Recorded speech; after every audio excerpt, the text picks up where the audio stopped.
Hello प्यारे बच्चों, आप सबका स्वागत है हमारे एडूस इंडिया ऑनलाइन प्लेटफॉर्म पर। बच्चों, यहाँ पर हम आपका जो एंट्री कराएंगे आज वो विद्युत रसायन इलेक्ट्रोकेमिस्ट्री की दुनिया में हम वापस से ले चलेंगे। इसका एक सेशन हमने ऑलरेडी आपको प्रोवाइड करा दिया है। बच्चों, सेशन नंबर 2 के अंदर यहाँ पर विद्युत जो रसायन है यहाँ पर हम पढ़ना चाहेंगे सबसे पहले फैराडे के नियम। ठीक है बच्चों, विद्युत अपघटन के लिए फैराडे ने भी अपने कुछ नियम दिए। यहाँ पर हम अध्ययन करेंगे फैराडे का प्रथम नियम और द्वितीय नियम का यहाँ पर आज अध्ययन करने वाले हैं। ठीक है, तो वही यहाँ पर हम आज प्रारंभ करें बिना किसी समय को व्यतीत करते हुए। यहाँ पर सबसे पहले आते हैं फैराडे के फर्स्ट नियम का हम यहाँ पर स्वागत करते हैं और ये नियम हमारे सामने प्रकट हो चुका है ना।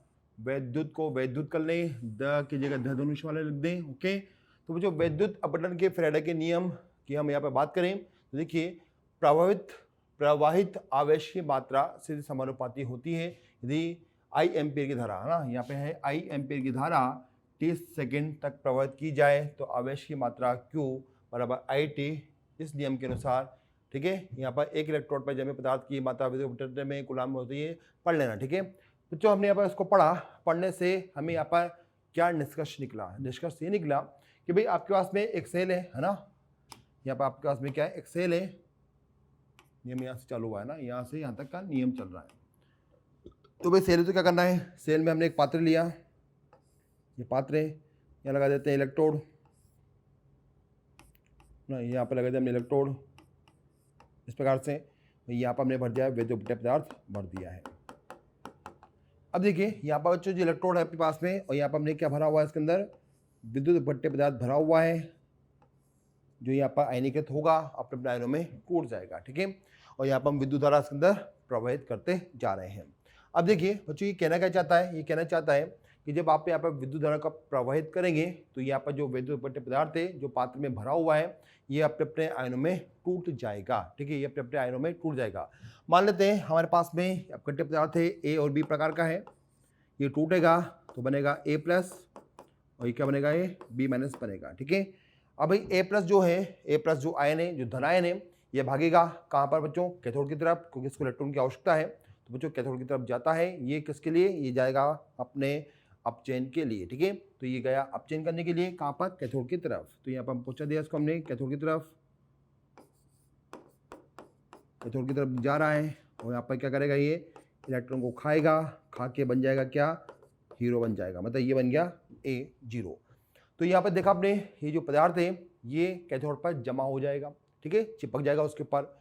अब हमारा जो बी है, यहाँ पे बी क्या करेगा, बी यहाँ पर जाता है कहाँ पर, एनोड पर। एनोड पे क्या होता है, हमेशा ऑक्सीजन होता है, इलेक्ट्रॉन त्यागेगा और ये बन जाएगा B0। ठीक है, ये कहाँ हो गया भाई, ये चला गया एनोड पर, ये बन गया आपके पास में B0 नाम का पदार्थ बन चुका है। तो भाई A0 जो ए पदार्थ है वो जमा हुआ कैथोड पर, कौन सी विधि के द्वारा, अपचयन विधि के द्वारा। और जो बी था, आयन था, वो एनोड पर गया अपना ऑक्सीजन करके और वो कहाँ पर जमा हो गया बच्चों, एनोड पर वो जमा हो गया। ठीक है, तो भाई यहाँ पर जो पदार्थ जमा हुए हैं कैथोड पर, एनोड पर, जो एनोड पर जो जमा हुए पदार्थ हैं बच्चों, इनकी जो मात्रा है, इनकी जो मात्रा होती है वो क्या होती है, आपने यहाँ पर कितना आवेश इसके अंदर दिया है, विद्युत धारा से आप यहाँ पर कितना आवेश प्रदान कर रहे हैं उसकी मात्रा पर निर्भर करेगा, ऐसा कहा फैराडे ने। ठीक है, तो क्या बोल रहा है वो कि यहाँ पर जो ए बी जो पदार्थ का जो द्रव्यमान है कितना मात्रा में जमा हुआ, इसका जो मास है, द्रव्यमान है, जो द्रव्यमान है, द्रव्यमान किसका, जमा पदार्थों का, जमा पदार्थों का, जमा पदार्थों का, ये समानुपाती होता है किसके बच्चों पर, आवेश की मात्रा पर, कि आपने विद्युत धारा से उसको कितना आवेश दिया है उस पर यह निर्भर करेगा कि जमा कितना होगा पदार्थ। आवेश कम होगा तो पदार्थ की मात्रा भी कम होगी, ज़्यादा होगा आवेश की मात्रा तो वहाँ पर क्या होगा बच्चों, पदार्थ की मात्रा भी वहाँ पर काफ़ी ज़्यादा जमा होगी। ठीक है, यदि हम इसको और आगे समझने की कोशिश करें तो यहाँ पर इसको हम समझ सकते हैं इस प्रकार से, यहाँ लिख देता हूँ मैं। मान लेते हैं कि आपने बच्चों क्या किया, इस सेल के अंदर क्यू कूलम का जो आवेश है, क्यू कूलम का जो आवेश है वो आपने यहाँ पर इसके अंदर प्रवाहित किया है। ठीक है, इस सेल में हमने क्या किया, यहाँ से विद्युत धारा प्रवाहित करिए, यहाँ पर आवेश कितना है, क्यू कूलम आपके पास में। तो नोट किया हमने, यहाँ पर लिखा हमने कि यहाँ पर सेल के अंदर क्यू कूलम आवेश है, तो नोट किया हमने यहाँ पर क्यू कूलम, कूलम है ना, आवेश क्या कर रहे हैं बच्चों, यहाँ पर हम चार्ज यानी आवेश प्रवाहित करते हैं, प्रवाहित करते हैं। ठीक है, कहाँ पर, सेल में कर रहे हैं, ठीक है। अब बच्चों यहाँ पर क्या करते हैं, जो अपने पास आवेश है, जो चार्ज है, उसको यहाँ पर पहले हम फेराडे में कन्वर्ट कर लेते हैं, ठीक है। फेराडे में कैसे कर सकते हैं इसको यहाँ पर कन्वर्ट, हम यहाँ पर नोट किया हमने, आवेश फेराडे में ना, क्या होगा भाई, जितना भी आपके पास आवेश है उसको आप क्या करेंगे बच्चों, फेराडे से डिवाइड कर देंगे। एक फेराडे बराबर होता है कितना, 96500 इसका मान होता है। एक फेराडे का मान कितना होता है बच्चों, 96500 होता है। तो उसको हम क्या करेंगे, जितना भी आपके पास आवेश है उसको हम इससे यहाँ पर डिवाइड कर देंगे। तो नोट किया हमने, फेराडे आवेश को लिख दिया हमने फेराडे के अंदर क्या, Q बटा 596 है ना, इसको सही कर देते हैं 5969, ये होगा अपने पास में, गलत बोल गए क्या हम, ये हमने लुक आउट किया इसको 96 कितना आएगा ये, 965 कितना आएगा ये, 96500 आएगा, ठीक है। तो 1 फेराडे बराबर कितना होता है बच्चों, ये होता है अपने पास में कितना, 96,500 यहाँ पर हमने लिखा, ठीक है। ध्यान रखेंगे 1 फेराडे बराबर कितना होता है बच्चों, अपन 96500 हमें मिलेगा। यदि जो मैंने गलत बोला पहले उसको सही कर लेना। तो ये हो गया अपने पास में 96500 होता है। तो यहाँ पर जितना भी आवेश था उसको बच्चों हमने यहाँ पर फेराडे में चेंज कर लिया है, ये अपने पास में फेराडे के बराबर आ जाता है, ठीक है। अब देखिए यहाँ पर आगे चले बच्चों, ये कहता है फेराडे यहाँ पर बोलते हैं कि यहाँ पर जो भी आपके पास में पदार्थ जमा हुए हैं किस पर, इलेक्ट्रोड पर, चाहे एनोड हो चाहे कैथोड हो, उनका वहाँ पर हम तुल्यांक देते हैं, ठीक है। तो यहाँ पर हमने नोट किया कि यहाँ पर ऑक्सीजन के द्वारा या अपचयन के द्वारा जो एनोड पर, कैथोड पर जो पदार्थ का जो तुल्यांक जमा हुआ है, तुल्यांक मात्रा जो जमा हुई है, नंबर ऑफ तुल्यांक जमा हुए हैं, वो किसके बराबर होंगे, वो Q/96500 के बराबर हो जाते हैं। तो यहाँ पर नोट किया हमने। नेक्स्ट, नंबर ऑफ क्या बच्चों यहाँ पर, तुल्यांक पदार्थ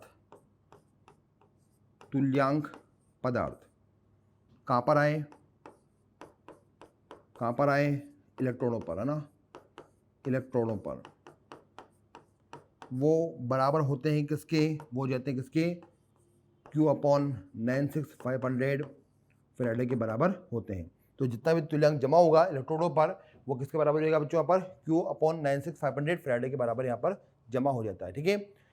तो किसी पदार्थ का जो तुल्यांक होगा बच्चों यहाँ पर, उसको हम इस प्रकार से यहाँ पर नोट कर सकते हैं। आगे चलें बच्चों, यहाँ पर हमने नोट कर लिया नंबर ऑफ तुल्यांक, नंबर ऑफ इक्विवेलेंट, है ना, किसे शो कर रहे हैं हम, Q/96500 फेराडे से को हम प्रदर्शित यहाँ पर करते हैं। पहली बात तो हमने यहाँ पर ये सीख लिया है बच्चों। यदि हम यहाँ पर है नंबर ऑफ, क्या बात करें हम, तुल्यांक की।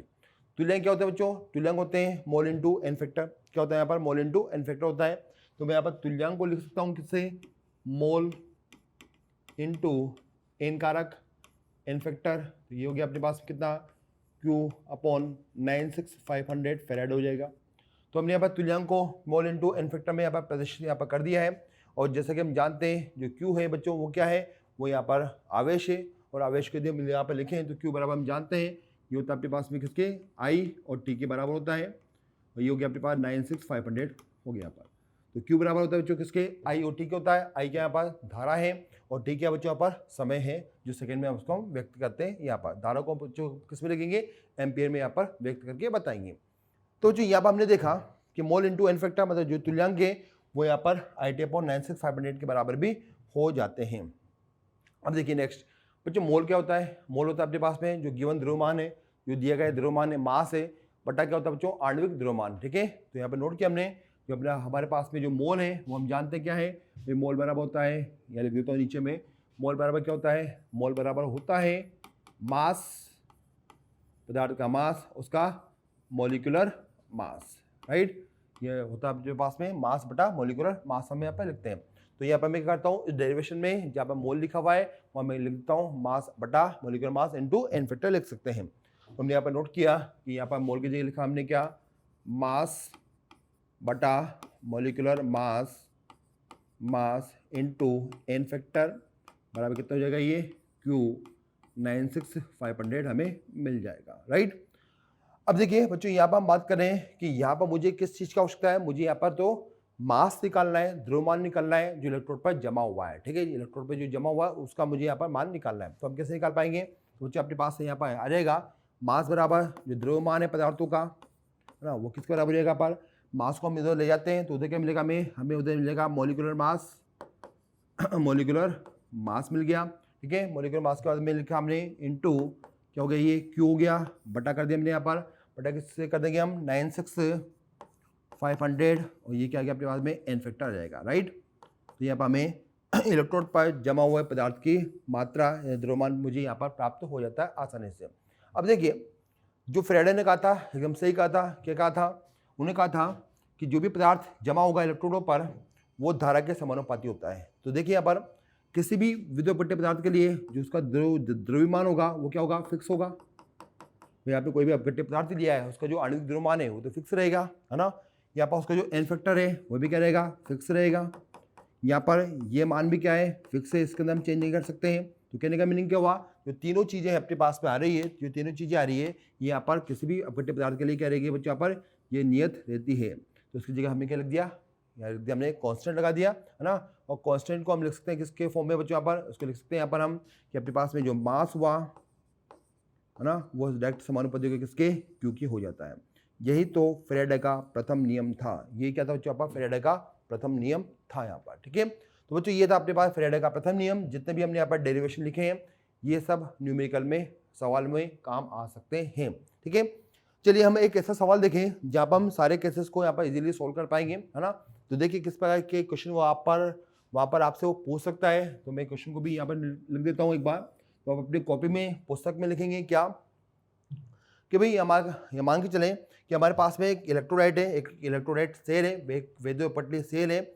उसके अंदर हम क्या कर रहे हैं बच्चों, हम यहाँ पर 10 एम्पीयर की धारा प्रवाहित कर रहे हैं। क्या कर रहे हैं बच्चों, यहाँ पर उसके अंदर हम 10 एम्पीयर की धारा उस अंदर प्रवाहित कर रहे हैं। तो ये यहाँ पर लिख सकते हैं। और कितने दिया बच्चों अपने, लगभग ये मान के चलिए 108 सेकेंड, है ना, 100 या 198 सेकेंड के लिए प्रवाहित करनी है। तो चलो क्वेश्चन लिख देते हैं यहाँ पर हम, एक वैद्युत अपघटनीय सेल में 10 एम्पीयर की धारा 198 सेकंड तक प्रवाहित की जाती है,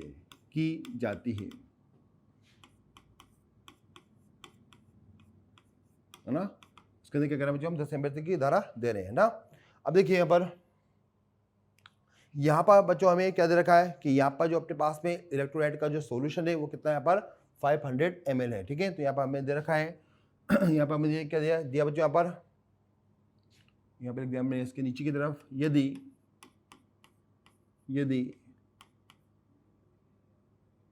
विलयन का आयतन 500 ml है, ठीक है। विलयन का आयतन कितना बच्चों, यहाँ पर 500 ml है ना। और 500 ml में आपने क्या घोल रखा बच्चों, कॉपर सल्फेट को घोला हुआ है। जो विद्युतपट्टीय पदार्थ है वो क्या है, कॉपर सल्फेट है। यदि विलयन का आयतन 500 ml है जिसमें कॉपर सल्फेट विद्युत अपघट्य घोला गया है, विद्युत अपघट्य घोला गया है ना,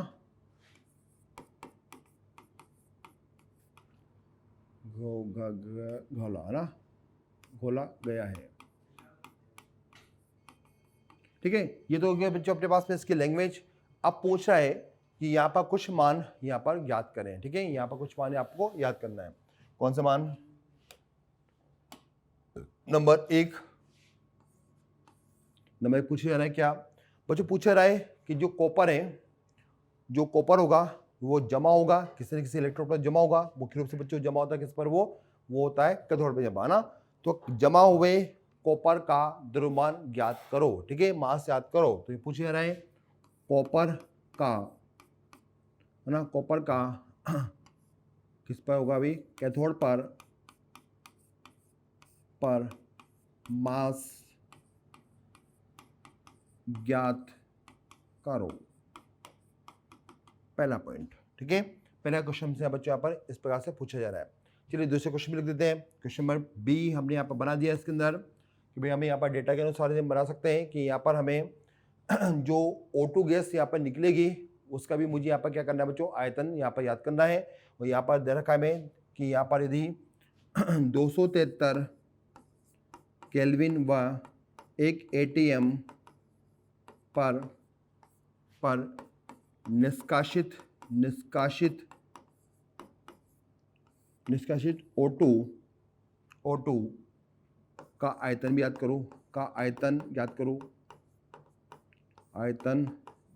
करो, ओके। दूसरा क्वेश्चन हो गया। अब आगे चलिए, इसमें हम क्वेश्चन को और बढ़ा दें तो क्वेश्चन नंबर सी भी डाल सकते हैं। यहाँ पर हम क्वेश्चन नंबर सी क्या डाला बच्चों हमने यहाँ पर कि यहाँ पर अपने पास में जो विलयन है, जो एनोड पर प्राप्त हुआ है ना, उसको बोल सकते हैं हम एनोडिक विलयन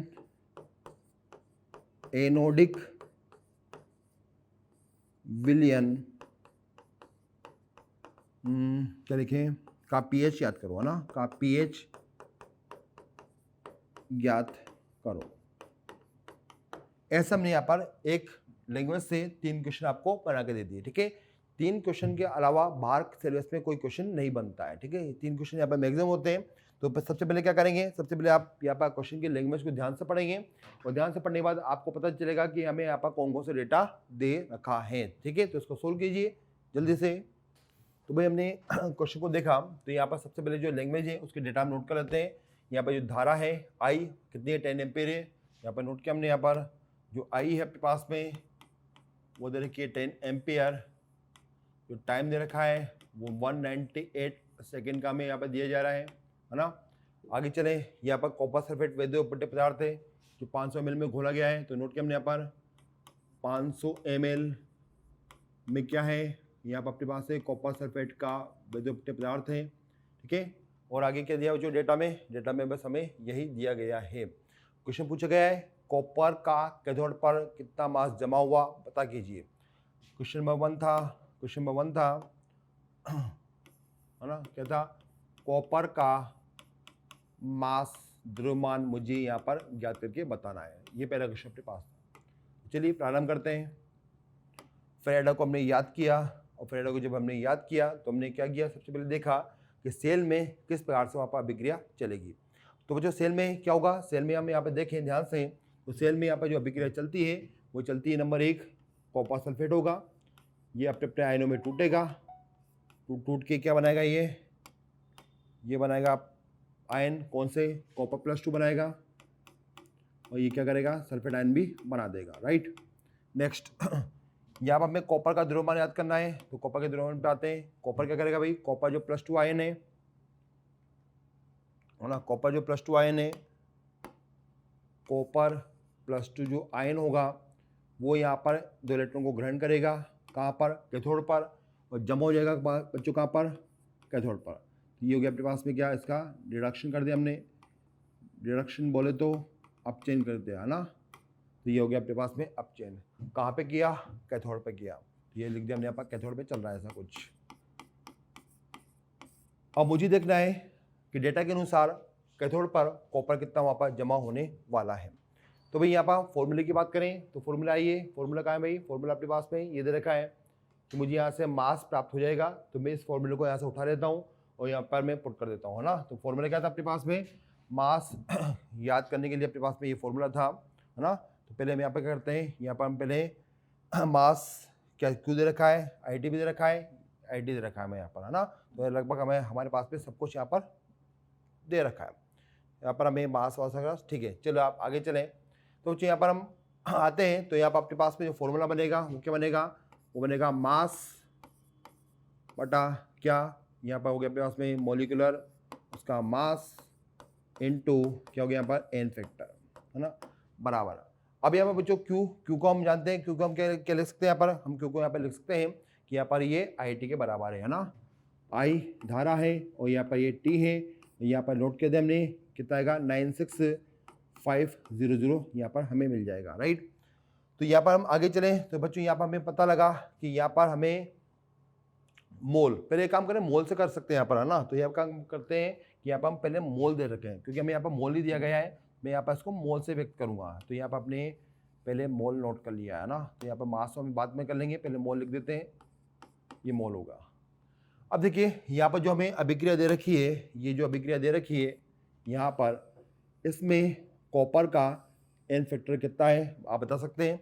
बच्चों यहाँ पर कॉपर 2 इलेक्ट्रॉन का चेंज कर रहा है यहाँ पर, तो यहाँ पर इसका जो एन फैक्टर हमें मिलेगा वो कितना मिलेगा यहाँ पर 2 हमें प्राप्त हो जाएगा। ठीक है, तो यहाँ पर हमें पता लगा कि यहाँ पर इसका जो कॉपर का एन फैक्टर आया कॉपर +2 का वो कितना हो गया यहाँ पर 2 हमें प्राप्त हो जाएगा। अच्छा नेक्स्ट बच्चों यहाँ पर क्या आपको मोल प्राप्त हो रहे हैं? भाई मोल तो हमें प्राप्त नहीं हो रहे हैं भी, यहाँ पर हमें मोल ही तो काउंट करना है। तो देखिए यहाँ पर बाकी सब कुछ हमें पता है, डेटा में मोल हमें पता करना है, इनटू एन फैक्टर हो गया आपके पास में 2, आई कितना है, आई 10 एम्पियर है, टी कितना है 198 सेकेंड है। यदि घंटे में होगा तो आपको सेकंड में चेंज करना पड़ेगा, यदि मिनट में होगा तो आपको ये सेकंड में चेंज करना होगा, है ना। अपन कितना है बच्चों यहाँ पर, अपन हो गया 96500 हमने यहाँ पर नोट किया। ठीक है, तो सबसे पहले हम क्या करते हैं बच्चों यहाँ पर मोल यहाँ पर याद कर लेते हैं। यदि इसको मैं बच्चों सोल्व करता हूँ तो कितना आएगा अपने पास में, ये अपने पास आएगा ये अपने पास आ जाएगा कितना, मोल इंटू 2, 10 इंटू 198 अपॉन 96500। यदि हम इसको आगे सोल्व करें तो बच्चों हमें कितना मिलता है, ये हमें मिलेगा 0.02 समथिंग हमें प्राप्त हो जाएगा। ठीक है, तो ये वाला पार्ट हमें इतना प्राप्त हुआ, तो ये हमें प्राप्त हो चुका बच्चों। अब यहाँ पर क्या करते हैं, यहाँ पर हम आसानी से अब इसके मोल यहाँ पर याद कर लेंगे। तो मोल कितना हुआ, मोल अपने पास हो जाएगा मोल बराबर 0.02 अपॉन कितना 2, तो ये अपने पास मिला कितना, ये मिला हमें 0.01 मोल प्राप्त हुआ। तो यहाँ पर हमें मोल प्राप्त हो चुका है, किसका, कॉपर के मोल प्राप्त हो चुके हैं, 0.01 प्राप्त हुआ। राइट, मोल प्राप्त है, आपको निकालना है द्रव्यमान, तो क्या आप निकाल सकते हैं, जैसे कि हम जानते हैं कि हमारा जो कॉपर है उसका परमाणविक जो भार है वो कितना होता है बच्चों, 64 होता है ना। ध्यान रखेंगे कॉपर का जो परमाणु भार है वो कितना होता है, 64 होता है। तो नोट किया हमने, मॉलिक्यूलर मास इसका कॉपर का होता है कितना, 64 होता है, याद रखेंगे, है ना। ये 2 डेटा हमने यहाँ पे बना दिए। तो चलिए यहाँ पर हम क्या करते हैं बच्चों, यहाँ पर अब इसका हम यहाँ पर मास याद कर लेते हैं।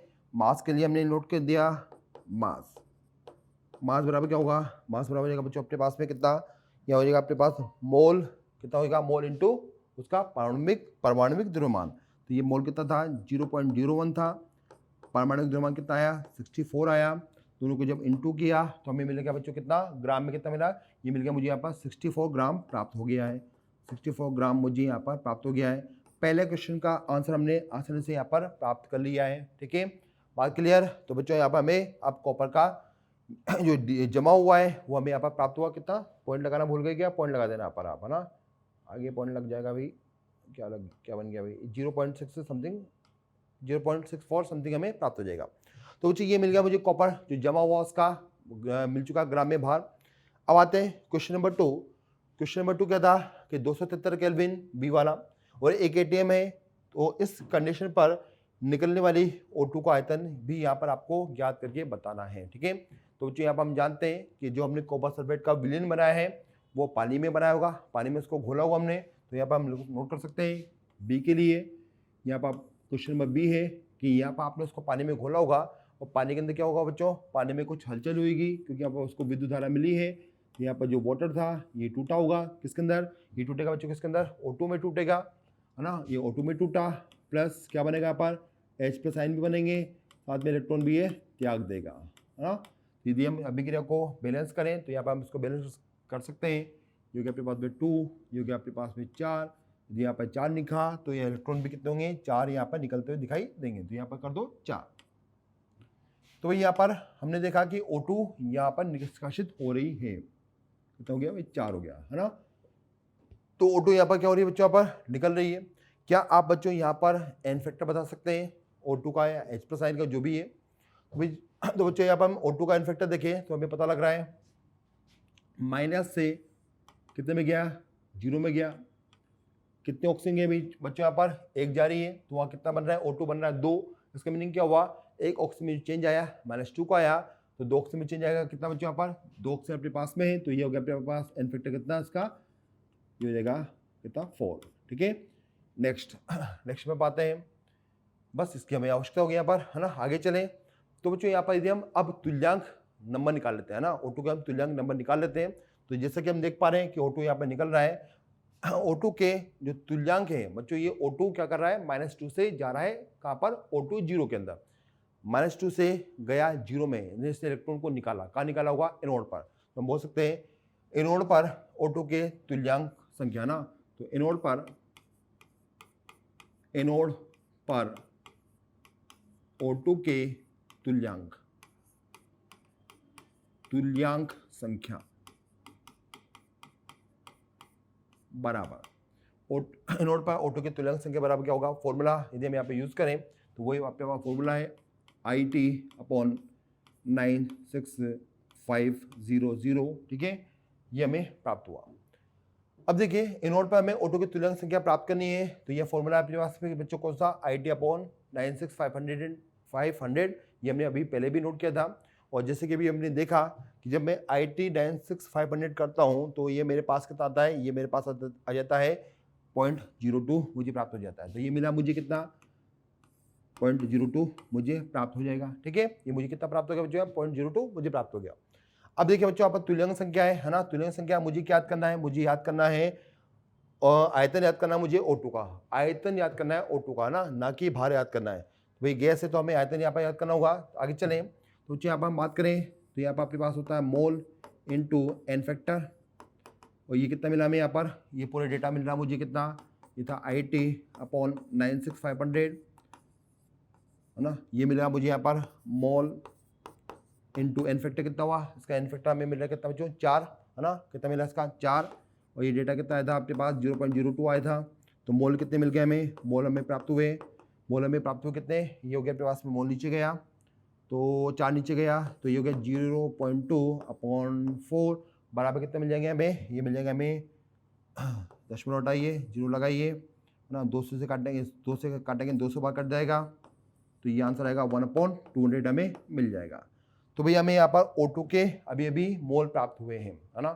भाई मोल यदि आपको पास आयतन है, आयतन के लिए यदि आपको आयतन दिया गया है तो मोल का फॉर्मूला क्या होता है बच्चों, गिवन वॉल्यूम गिवन आयतन बटा उसका क्या बच्चों यहाँ पर बटा 22.4, क्योंकि 1 atm प्रेशर है और 273 केल्विन क्या बच्चों यहाँ पर ताप है, ठीक है। तो वॉल्यूम ऑफ O2 निकालना हमें यहाँ पर, वॉल्यूम ऑफ O2 बराबर क्या होगा भाई, वॉल्यूम ऑफ O2 बराबर हो जाएगा आपके पास में क्या, जो आपके पास में मोल है 1/200 इंटू कितना हो जाएगा ये 22.4, क्योंकि हम जानते हैं 1 atm और 273 केल्विन तापमान पर जो हमें गैस का आयतन मिलता है वो 22.4 लीटर मिलता है ना। तो ये अब आपके पास आएगा बच्चों फाइनली कितना हो जाएगा ये, जिसको हम सोल्व करेंगे तो ये हमें मिलेगा लगभग 0.112 लीटर मुझे प्राप्त हो जाएगा, ठीक है। तो ये 0.112 हमें लीटर प्राप्त, ये लीटर है ना, लीटर हमें प्राप्त हो जाएगा। तो ये यहाँ पर हमने O2 का आयतन भी यहाँ पर ज्ञात कर लिया है।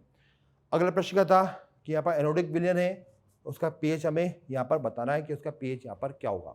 अभी pH कैसे बताएंगे, pH बताने के लिए मुझे आवश्यकता होगी वहाँ पर किसकी, H+ आयन की सांद्रता मुझे यहाँ पर देखनी होगी। यदि H+ आयन की सांद्रता मुझे याद है तो वहाँ पर मैं आसानी से कर सकता हूँ बच्चों, वहाँ पर मैं उसका pH भी बता सकता हूँ। तो देखिए कैसे बताएंगे यहाँ पर हम, ये अपने पास क्लियर हो गया है, आगे चलते हैं। तो बच्चों यहाँ पर अब देखिए, यहाँ पर जैसे कि हम जानते हैं कि यदि पहले मुझे मोल्स पता लग जाए, यदि मुझे मोल्स पता लग जाए किसके, H+ आयन के, तो वहाँ पर मैं कंसंट्रेशन पता कर लूँगा, सांद्रता पता कर लूँगा। जब सांद्रता पता लग जाएगी तो मुझे pH भी वहाँ पर मिल जाएगी।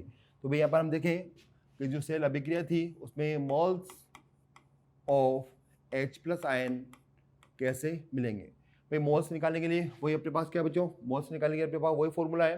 सबसे पहले यहाँ पर अभिक्रिया जो लिखी है अभी हमने, इसमें देखिए एन फैक्टर कितना आएगा। यहाँ पे यदि हम एन फैक्टर की बात करें तो यहाँ पर जो कितना भाई, यहाँ पर हमें दिख रहा है H कितना दिखा हमें 4H+ आयन, तो कितना हो गया भाई यहाँ पर एन फैक्टर मिले मुझे दिखाई देगा यहाँ पर 1, ठीक है। कितना है यहाँ पर इसका H+ आयन का, जितना आयन है उतना ही उसका एन फैक्टर है, तो यहाँ पर इसका एन फैक्टर कितना हो गया 1 इंटू एन फैक्टर लिखा हमने, एन फैक्टर बराबर वही पुरानी कहानी क्या, IT/96500 है ना। नेक्स्ट यहाँ पर पास आया moles of H+ ion into n factor 1 है, इसको सोल्व किया था हमने, कितना आया था 0.02 आया था।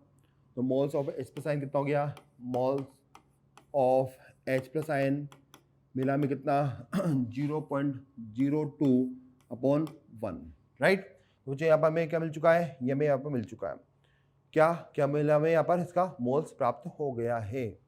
तो यहाँ पर हमें प्राप्त हो जाएगा बच्चों किसके मोल, ये हमें मिल गए किसके H+आयन के मोल मिले, कितने होंगे 0.02, ठीक है। तो ये लिख सकते हैं यहाँ पर हम मोल्स ऑफ H+आयन कितने हो गए 0.02 हो गए, ठीक है। अब भाई हमें यहाँ पर पीएच याद करना है। पीएच के लिए हमें यहाँ पर H+ की सांद्रता चाहिए, ना कि मोल चाहिए, ठीक है। अभी सांद्रता कैसे निकालें, जैसे हम जानते हैं प्रश्न में अभी हमारे पास एक डेटा और छूटा हुआ है। जो डेटा कौन सा था बच्चों पर 500 ml का लिखा था हमने, ये लिखा है ना। 500 ml की हमने बात अभी तक नहीं करी है कि क्या काम आएगा बच्चों, अब ये काम आएगा, है ना। अब मैं करता हूँ इस मोल को मोलरता में चेंज कर लेता हूँ, ठीक है। तो यहाँ पर नोट किया हमने एम मोलरता किसकी H+आयन की, इसलिए लिखेंगे, ये लिख सकते हैं बच्चों यहाँ पर हम मोल्स किसके H+आयन के बटा 1 लीटर आयतन। लेकिन 1 लीटर आयतन यहाँ पर हमारे पास नहीं है, हमारे पास यहाँ पर 500 ml है, ठीक है। 500 ml का मीनिंग कितना हुआ, आधा लीटर है, तो लिख दिया हमने यहाँ पर आधा लीटर अपने पास में आयतन है। तो यहाँ पर इसको सोल्व किया तो अपने पास आया कितना, MH+ आ गया कितना 0.04 हमें प्राप्त हुआ। या इसको मैं लिख सकता हूँ 4 × 10⁻2 यहाँ पर लिख सकता हूँ। तो भाई हमें यहाँ पर H+आयन प्राप्त हो चुका है। जब H+आयन हमें प्राप्त हो जाएगा तो बच्चों यहाँ पे क्या लिख सकते हैं हम, इसको हम यहाँ पर लिख सकते हैं कितना, इसको लिख सकते हैं यहाँ पर हम pH मुझे याद करनी है। pH के लिए फॉर्मूला क्या है, -log H+आयन, ये फॉर्मूला हुआ। हमने लिखा pH बराबर कितना हो जाएगा बच्चों, ये -log, ये हो गया पास में 4 × 10⁻², ठीक है। चलिए इसको लोग लेके हम सोल्व करेंगे तो बच्चों कितना मिल जाएगा मुझे, ये मुझे प्राप्त हो जाएगा लगभग 2 माइनस कितना हो जाएगा, ये इसको मैंने कर दिया 2 की पावर 2, तो ये हो गया पास में 2 log 2, ठीक है। और log 2 की वैल्यू कितनी होती है, ये होती है अपने पास में 0.3010, है ना। तो 0.3010 को नोट करेंगे तो यहाँ पर मुझे मिल जाएगा फाइनल, इसको सोल्व करने पर 0.3010 इंटू 2 किया, फिर 2 में से माइनस किया, ये 1.4 समथिंग मुझे इसका pH यहाँ पर मिल जाएगा, ठीक है। तो चेक कर लेना कितना आंसर आएगा, लगभग मुझे लगता है 1.4 ही आना चाहिए, है ना। तो 1.4 इसका pH यहाँ पर मिल जाएगा। तो आपने देखा कि हमने किस प्रकार से यहाँ पर pH भी इसका याद कर लिया है। तो मुझे इस प्रकार से फ्राइडे के फर्स्ट टाइम से जितने भी फ्राइडे के क्वेश्चन बन सकते थे वो सब हमने यहाँ पर बना दिए हैं, ठीक है। आगे जो बच्चों अब क्वेश्चन बनते हैं वो आता है अपने पास में फ्राइडे के द्वितीयक नियम से आते हैं। तो आइए देखते हैं फ्राइडे का द्वितीयक नियम हमारे सामने है ना।